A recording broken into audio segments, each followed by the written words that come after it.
Debate. I'm Tamanna Inamdar. Rahul Gandhi filed his nomination papers for the election to the post of Congress President today. There has never been any real question about the outcome of this internal party election. Almost a sense of acceptance that one day Rahul Gandhi will take over the mantle of the party his forefathers have led. But the ascension has now become a huge political talking point, with Prime Minister Narendra Modi calling the much-awaited takeover Aurangzeb Raj. The criticism has sharpened, with a Congress supporter, Shehzad Poonawalla, calling the election process rigged. But famous last names aside, the key question remains: can Rahul Gandhi truly revive the Congress and effectively foster a joint opposition? Is the voter truly repulsed by dynastic leaders? And the big question, why do dynasties largely thrive in politics? To speak on this, I'm joined this evening by Gaurav Gogoi. He is Congress MP from Assam. Yogendra Yadav, founder of political party Swaraj Abhiyan, is also on the show. And Nalin, Kohli, national spokesperson of the BJP, joins in on the conversation. Thank you, gentlemen, for speaking with us this evening on Primetime Debate. I'm going to start with Yogendra Yadav in the hope of a non-Congress, non-BJP view, to sort of set the tone, because he's been a keen political watcher as well. I'm going to start with the last question, Mr. Yadav. Do voters really abhor dynasty politics that much? And if so, why do dynasties seem to thrive across party lines, but admittedly the most in the Congress? Given a choice, people would not want dynasties. The trouble is that they don't have a choice. The menu of choice is so limited because entry barriers to politics are so very high that people who come from dynasty have such an unfair advantage.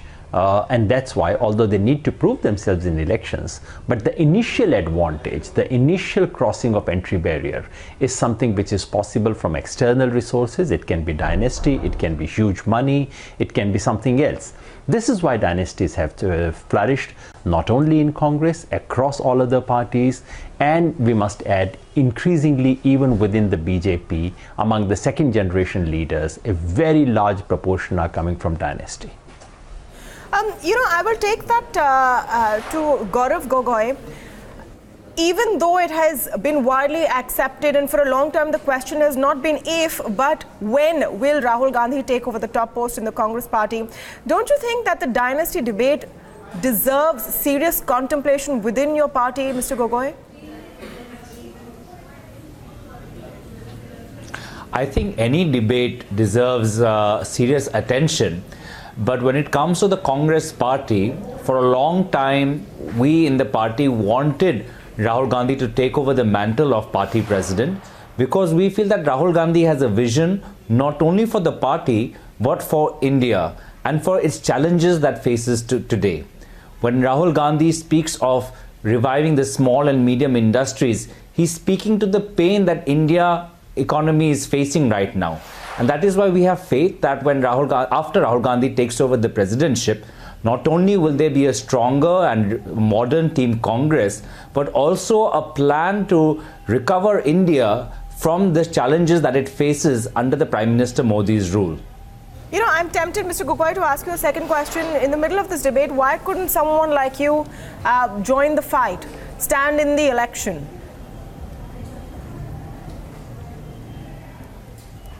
Well, everyone in the party has the right to go and stand for an election. But you've been observing the Congress party. In fact, often journalists would ask me that when is Rahul Gandhi taking over the presidentship? And now, finally, when the question has been answered, I find it amusing. Now the media is asking a second question. Well, why isn't anybody else standing? Well, we were going for a process, an electoral process, which is under the strict monitoring of the Election Commission. And now we are confident that all the 9,000 PCC delegates of the Congress party finally have the dreams answered, which is a new, stronger team Congress, which will be leading and serving the country under the captainship of Rahul Gandhi. Okay, Mr. Kohli, I have a two-part question for you. One is in response to the point Yogendra Yadav made, that it is not like the BJP is completely removed from dynasty. Though, of course, it is in a much smaller proportion than the Congress. And secondly, do you really see much political merit or political profit in the question of dynasty and by raking it up?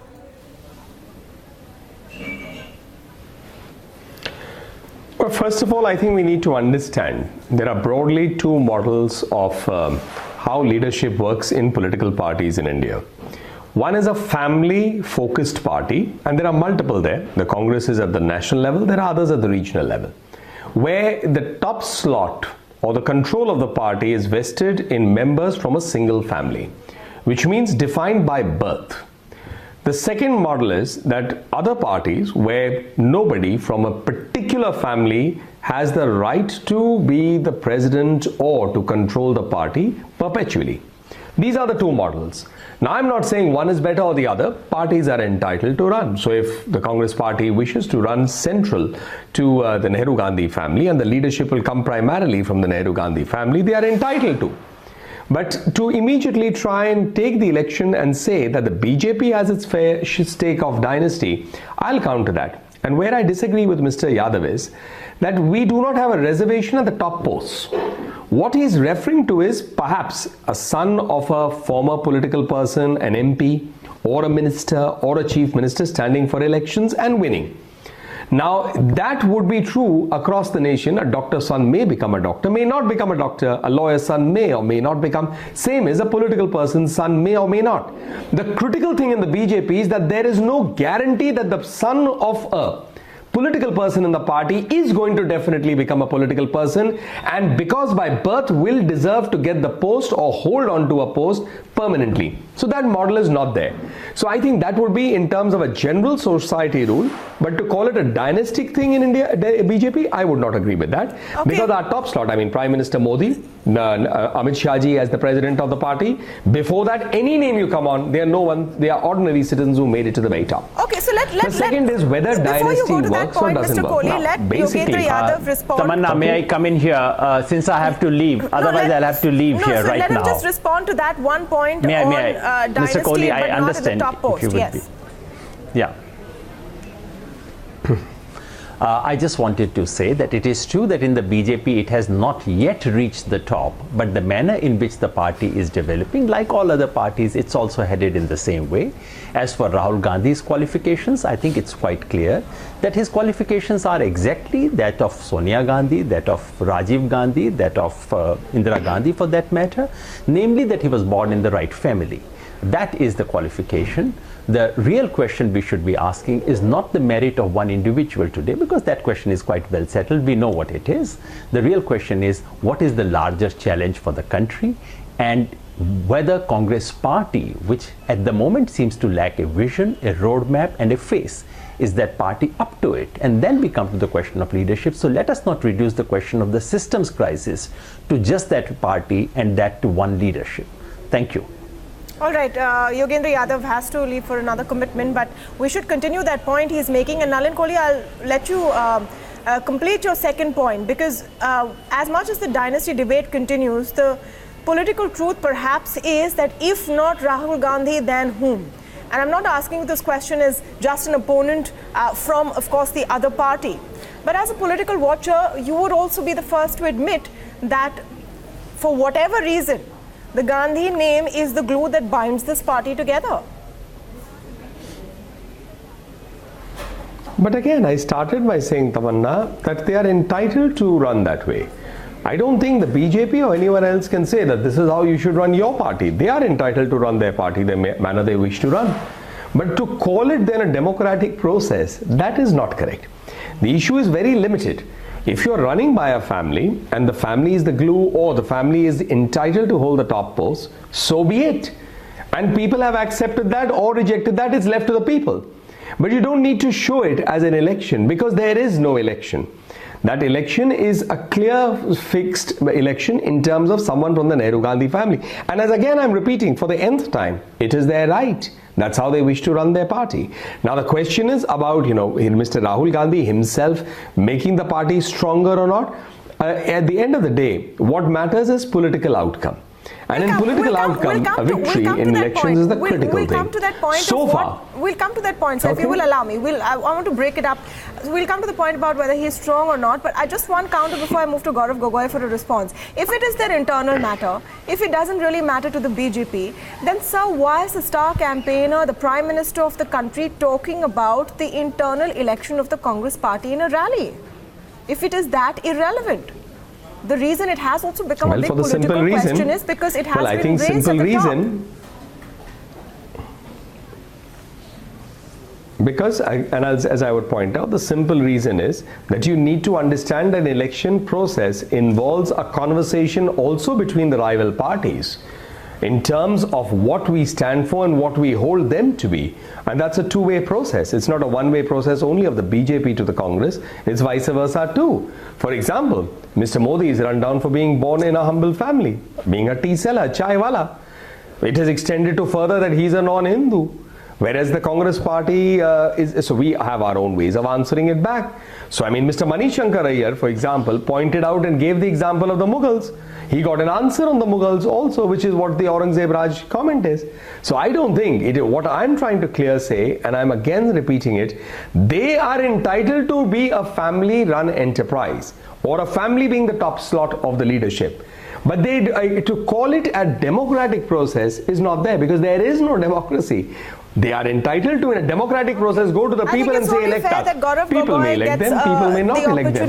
But their own internal thing is fixed by a family. Okay, so don't call it an election, Gaurav. That's effectively Nalin Kohli's argument. Do what you want, but don't call it an election then. Well, a short history lesson for your viewers and my fellow panelists. Since independence, there have been 19 presidents of the Congress party, and out of the 19 presidents, only 4 times has the presidentship been under a member of the Gandhi family, right? So that is around 15 times the party has been headed by somebody else other than the family.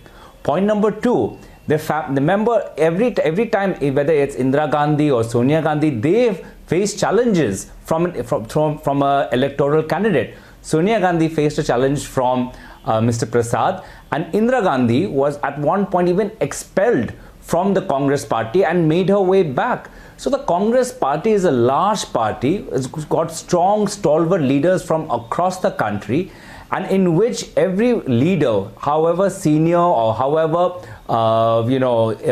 young they might be, has a chance to play and contribute to the party. I find it amusing when BJP spokespersons talk about families in a family model, because clearly when they partner with the Akali Dals, with the Shiv Sena, with the TDPs, with the PDPs in Jammu Kashmir, then they're absolutely fine. So when it's a family, when it's clearly a family in their allied party, they seem to be completely oblivious to it, and then they make all sorts of charges during an election in a state where there are far more important things. Rahul Gandhi has been asking daily questions to the Prime Minister on the state of Gujarat's economy, education, employment and women's security. What does the Prime Minister do? He doesn't answer to a single question related to Gujarat and its future, and comes up with absolutely irrelevant remarks. Okay, Nalin Kohli, I think you must respond to the point that Gaurav Gogoi makes about that if there is such a big problem on an ideological level within the BJP with dynasty, then why partner with various parties where that is how the politics is run, and there is no shortage of examples? Perhaps my fellow panelists would have paid a little more attention to what I said right at the beginning. And I clearly pointed out that there are 2 models of leadership that exist. The first model of leadership is elected leadership, a leadership in which anyone can make it to the very top. And the second model of leadership is based on a family. And I said that is for political parties to decide. And I'm again repeating for probably the 10th time on the show, if the Congress party wants to run on a leadership model that is primarily focused on the Nehru-Gandhi family, they are entitled to. The question that I'm only keeping myself limited to is that don't call it an electoral or a democratic process when it is not. That's all. I'm making a limited point, and I'm not saying I have a grudge against them to have a family-based model. They are entitled to have it, as anyone may have any model that they wish to have. All right, okay. Let's move on to the other big question actually that we're facing tonight is Gaurav Gogoi, the challenges that now face Rahul Gandhi. Does his track record show in any way that he can turn around the fortunes of the Congress? Because even you will admit that that is a dire need at this point. What really is in his list of achievements which shows that today he is ready to take up that challenge? Or is it the case that there is no other option?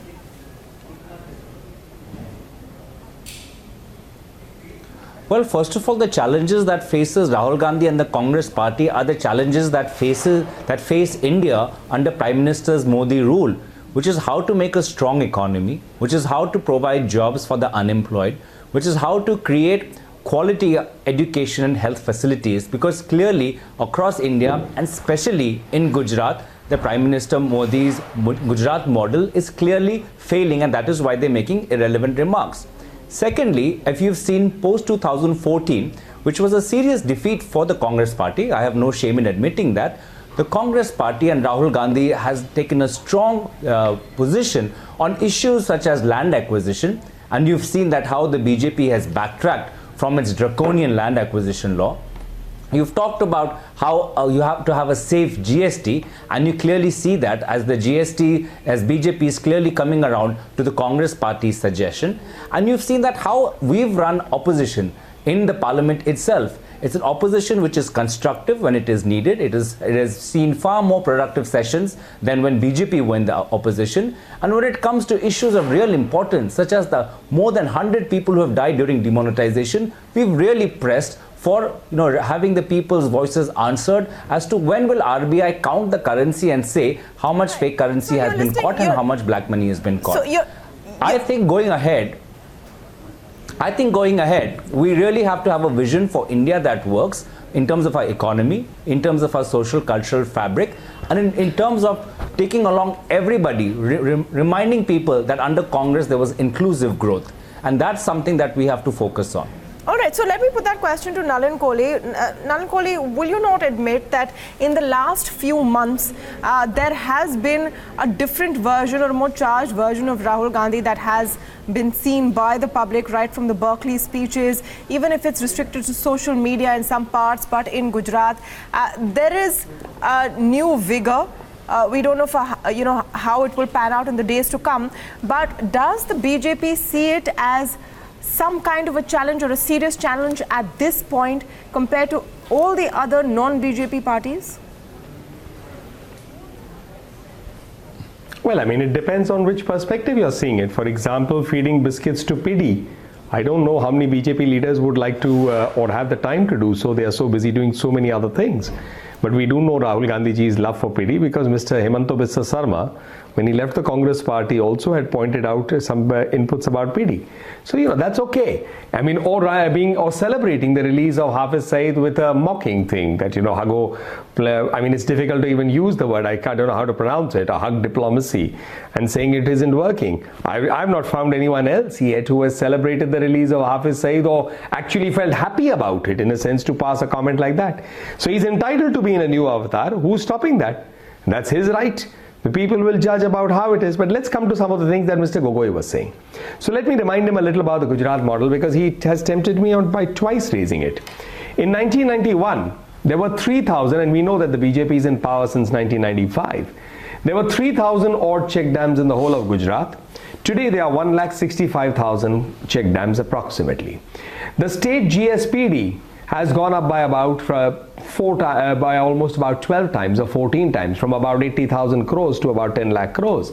The per capita income is up. Milk production is up by 4 times. Fruit production is up by 5 times. Cotton yarn production is up by 3.5, 4 times.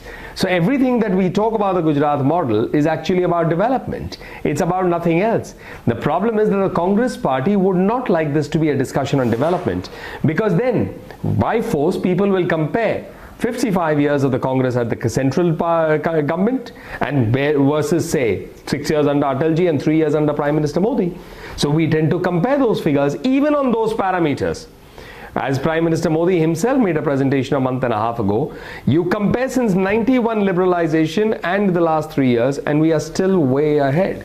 And that's why we are today being raised as a country which is on the move. However, as an opposition party, the Congress is well entitled to oppose it. For that's what they would like to do. When they compare our obstructionism, and Mr. Jaitley himself said it, they forget to add why it took place, which was 2G. Show me one scam under Prime Minister Modi's government, or show me one sub-scam that the courts had to step in and turn down policy. There are more than Can one, anyone Nalin, get and you policy know done that. in any manner? So when he says about, one minute, you point me out a specific, sir.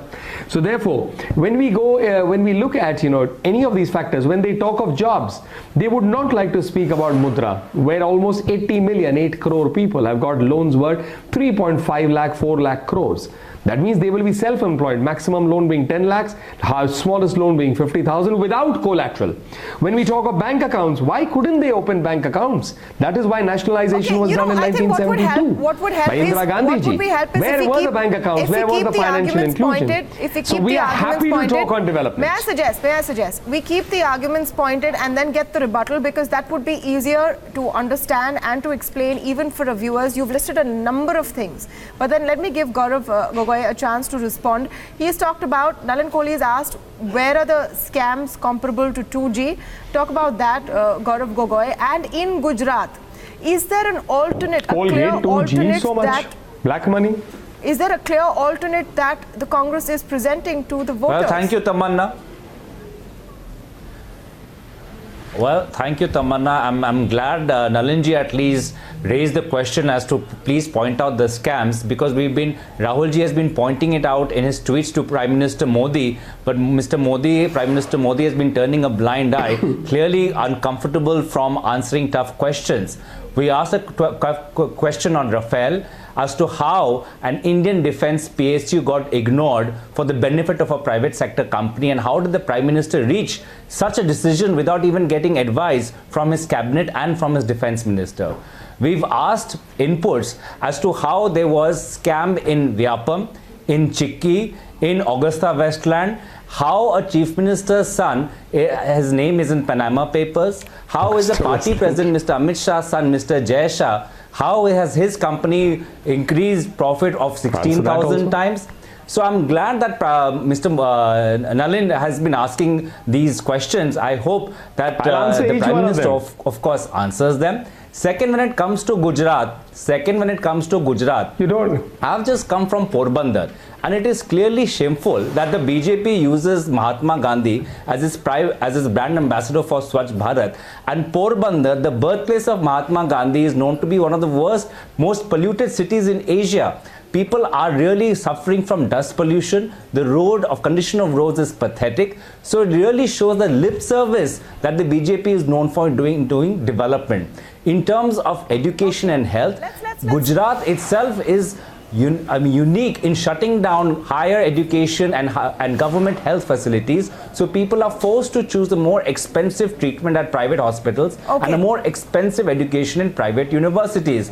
You talk about women's security, there's malnutrition, and there are many other issues. But Prime Minister Modi never refers to any of this Gujarat model and Gujarat development in his speeches. And is riding on the Patidar Andolan. Where is the alternate vision? I'll come back to you on that, but I will give Nalin Kohli an opportunity to respond to the charges you have raised. Well, this will have to be my last, because I have another commitment on another channel starting in a couple of minutes. I request you to keep So my basic thing is, let's go on the scams one by one. The first scam you mentioned about was Amit Shahji's. First of all is, now it's basic economics to know a difference between turnover and profitability. Unfortunately, this is the beautiful educational standards of the Congress party. You don't know the difference. Face the defamation suit, give an answer on it. He's standing there in court and he's going to take it on. Jay Shah. Number two is Vyapam. On Vyapam, Mr. Digvijay Singh moved the Supreme Court and said there should be a CBI inquiry. Please read the order of the Honorable Chief Justice of India at that time, which rejected it. and raised questions on this. The CBI's investigation took place only when Shivraj Singh Chauhan himself said, I feel there is a lot being said about, I have nothing to hide, please go for a CBI, and read then the court order again of the Chief Justice of India at that time, who said we appreciate the state government's approach. Then what has been found, all the so-called whistleblowers essentially had doctored stuff for extra political reasons. You can't manufacture a scam when there is none. Whereas in the Congress you had scams, not manufactured but real scams. Let's come to Augusta Westland, who has been, it's a funny case that those who gave the bribes are convicted in Italy by an Italian court. Those who received the bribes, we don't know yet. And none of those people were from the BJP. In fact, if anything, in the body of evidence, Sonia Gandhiji's name also comes up in the body of evidence that is part of the conviction in Italy. Those papers are coming, they'll get translated, they will reach their logical end, as they should reach their logical end. Okay. So there isn't a scam. What I'm again saying is there is no scam. These are manufactured things to somehow show there is a scam. On Panama, one person show who's not being investigated. Everyone. Why is it that the SIT on black money couldn't get created for 3 years? Therefore, we stand on what we are saying. We will leave it to the people to decide. That's how the BJP functions. All right, so that's the big question at the end of it. And Nalin, if you could stay on for another minute, because the key question at the end is we can talk about dynasty and I how can't there is stay. a I need lack to of move. You will merit. have to excuse but me at the with end all of the due day, respect. Gaurav, do you with think due respect, that I need to move. Do you think that the voter punishes politicians on dynasty? Thank you. Over here, with all due respect, I do want to raise the question about Hemanta Biswa Sarma from your state, Mr. Gogoi, who quit the party with the grouse that he was not given his due. He has talked about you as well in that context. That's why I think it's only fair to ask you that question. Do you think that the voter is ready to accept dynasty the way it perhaps did some years ago? Has the voter not changed? No, I must say the Indian voter is one of the most conscious voter, and I'm glad for that, because I have a belief in our democratic values and especially in Indian society, and therefore I'm confident that no matter how much the Prime Minister of our current government speaks and tries to magnify achievements which are paperless, which don't exist on the ground, the Indian voter will see through all these false rhetoric and will vote on basis of performance. And whether a person is coming from a political family or from a non-political family, in the end, it is the fact that whether a party or a government has been able to make a difference in that person's life. Has the cost of living gone up? Has the quality of public services gone up? Has the level of jobs being created gone up? Has industries been new set up? And in all of these questions, you will find that the BJP is currently failing, as statistics prove. No matter how beautiful rhetoric is used by the BJP panelists, facts don't lie. Coming to the fact of Hemanta Biswa Sarma, you must see that how in West Bengal, BJP attacks Mukul Roy over corruption, then takes Mukul Roy into their own party. In Assam, they first accuse Hemanta Biswa Sarma of being accused in Sharda and Louis Berger, and now they've taken him into their own party, and now nobody talks about Sharda and Louis Berger. So BJP's model is nothing but becoming a shelter house for the corrupt, because people join the BJP and all their scams are forgotten of. So all this other talk that you might hear from Hemanta Biswa Sarma and others, that is just a facade. Okay. We all know the real reason why they are in the BJP and why the scams that were first associated with them are no longer mentioned. The reason I brought it up is because that is one of the key causes he cited while jumping to the other party, and did help in a massive victory for the BJP in the state that you represent in the Lok Sabha. But of course, the dynasty question apart and kept aside. And we'll win it back next time. That's democracy for you. All right. Well, the best of luck to you, Gaurav Gogoi, Nalin, Kohli and Yogendra Yadav. Thank you for speaking with us this evening on Primetime Debate. Keeping the dynasty question aside, Rahul Gandhi expected to take over as Congress president was a headline that wrote itself several years ago. The time has now finally come, but the challenges for Rahul Gandhi and the Congress party, by design the opposition as well, have perhaps only begun.